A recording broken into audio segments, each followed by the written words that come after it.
नमस्कार। द देसी अड्डा पर आपका स्वागत है। मैं हूं राकेश तिवारी।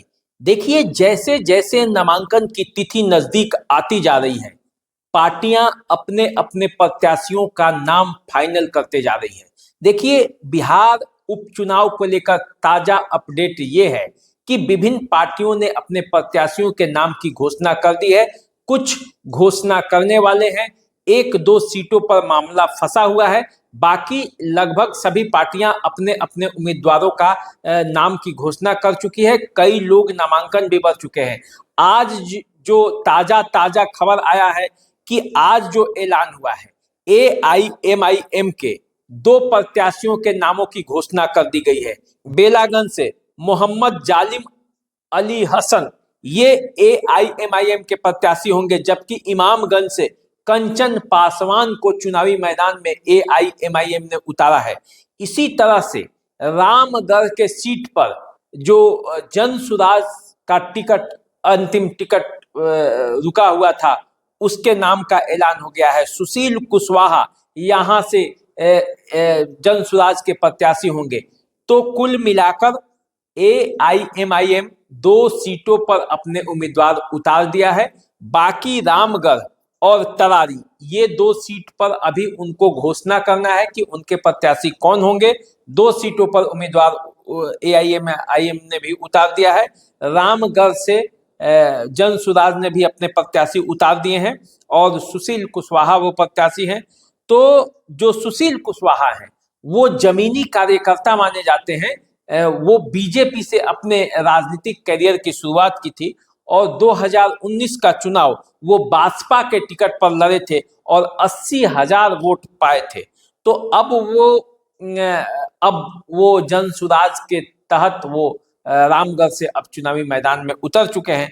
तो अब रामगढ़ का चुनावी समीकरण क्या होगा, ये देखने वाली बात है। उसी तरह आप अब यदि देखेंगे तो NDA और इंडिया गठबंधन पहले ही अपने प्रत्याशियों के नामों की घोषणा कर चुकी है। कई लोगों ने नामांकन भी दाखिल किया है। लेकिन NDA की बात कर ले तो NDA ने तरारी से विशाल प्रशांत को चुनावी मैदान में उतारा है।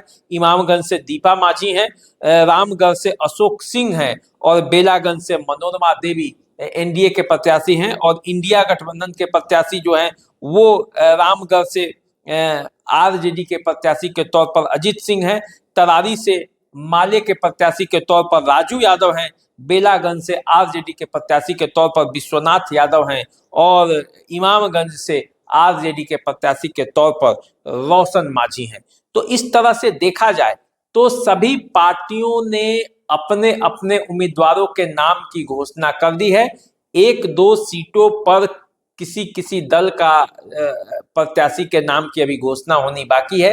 लेकिन मुख्य पार्टियां जो कहा जाए कि NDA गठबंधन, इंडिया गठबंधन और जन सुराज, ये जहां त्रिकोणीय लड़ाई दिखता है, इन लोगों ने अपने अपने पार्टी के उम्मीदवारों के नामों की घोषणा कर दी है।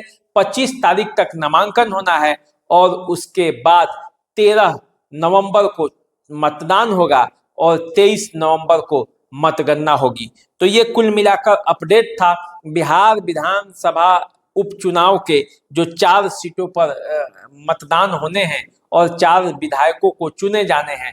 उस सीट पर स्थिति ये है कि हर दल अपने अपने प्रत्याशी को चुनावी मैदान में उतारकर अब कमर कसकर लड़ने के लिए तैयार है। तो चलिए, जैसे ही उपचुनाव से जुड़ा हुआ और कोई ताजा अपडेट आता है मैं आपको बताऊंगा।